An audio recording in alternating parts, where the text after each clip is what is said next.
The storied walls, tails as gilded as their ornate filigree, 24 carats painted over plaster, crowd the scene, a claustrophobic luxury.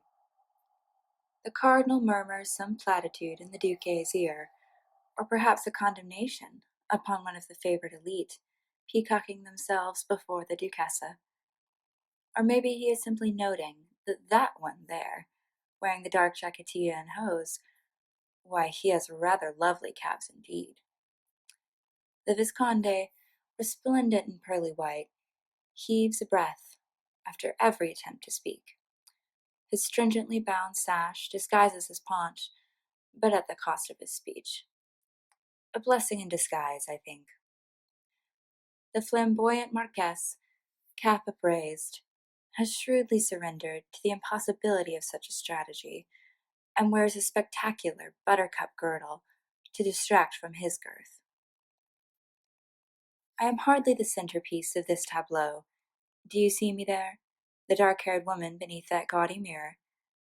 No, not that shrinking violet wilted against the mantel, hands clasped in prayer, no doubt invoking the protection of St. Agnes to defend a chastity which is hardly under siege. Wallflower she may be, but her dear aunt is still the queen.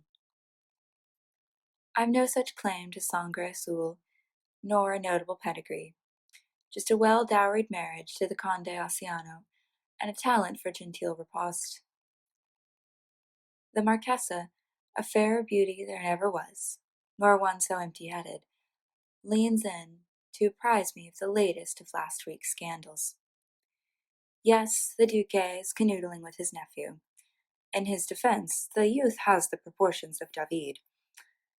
And no, the wayward Infanta is no longer missing. Her dear papa found her curled at the bottom of a wine barrel, not 2 hours before the Salacia left port. In the midst of our tete-a-tete, the Marquessa's delicate, marble-white brow obscures half of mine. A notably less beauteous formation, I must admit. Even the honorary majordomo has been reproduced in all his florid finery, while I am left to make do with a 3/4 profile and the merest suggestion of a coy expression. As you might guess, dear voyeur, the painter was no friend of mine. Fickle beasts, artistes. One scant remark. His doublet was rather off-putting. Burgundy? In spring? And you are banished to the murky background and poor lighting. Ah, no matter. I have never coveted immortality. I'll leave that fruitless pursuit to the more illustriously inbred.